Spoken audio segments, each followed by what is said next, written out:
আজকে আমরা আছি বারাসাত হরিতলায়, সেখানে শাহ টেক্সটাইল দেখতে পাচ্ছেন। এখানে আজকে আমরা আপনাদেরকে একটা দোকান ঘর দেখাবো। ফার্স্ট ফ্লোরে রয়েছে দোকান ঘর, বিক্রি রয়েছে। আসুন দোকানটা দেখাই। এই যে দেখতে পাচ্ছেন, এই যে দোকানটি টোটাল 450 স্কোয়ার ফিটের দোকানটি রয়েছে। এখানে দেখতে পাচ্ছেন এই হলো টোটাল স্পেস। এখানে আপনারা একটু এগিয়ে একটা টয়লেট পেয়ে যাচ্ছেন। এদিকটা হচ্ছে আপনাদের টয়লেটটা রয়েছে, আর এইদিকে আপনাদের একটা সিঙ্গেল ঘর টাইপের রয়েছে দেখতে পাচ্ছেন। এই হলো টোটাল স্পেস, ফুল ডেকোরেশন করা রয়েছে, দেখতেই পাচ্ছেন টোটাল স্পেস।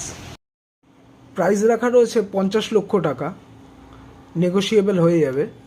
এরকম টাইপের আরও ভিডিও দেখতে আমাদের পেজটিকে ফলো রাখুন, আর আরও ডিটেলস জানার জন্য আমাদের নিচের দেওয়া নম্বরে যোগাযোগ করুন। নমস্কার।